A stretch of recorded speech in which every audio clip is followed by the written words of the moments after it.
touching me. By the minute I went in to the presence of the Holy Spirit, there was a light between me, and it was shining bright. And I moved forward when there was a gate open for me to go in. And that is a door. He said, knock at my door and it will be open.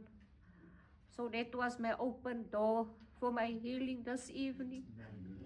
I thank the Lord, because from 2017 I'm struggling with a sickness, but I never give up. I never did give up on anything.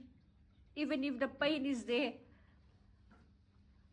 the Lord always make me stronger. He always carry me. Do you feel any more pains right now? I don't feel any pain now at the moment. I don't feel any pain. Like the minute I came in this evening, enter in that door.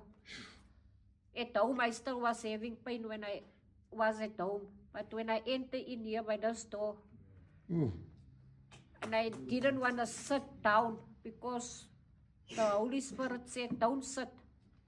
Stand while they are praying, while they are worshiping. So, what was the white bird like? He was sitting on my hand. He's the Holy Spirit. So the Holy Spirit will always be with me. Amen. Wherever I go, He will always be with me. Even in troubled times, the Holy Spirit will be with me. Amen. Even in my pain, the Holy Spirit will be with me. Even in my sadness or my happiness, the Holy Spirit will be present. Amen. I just want to thank the Lord for the open gate.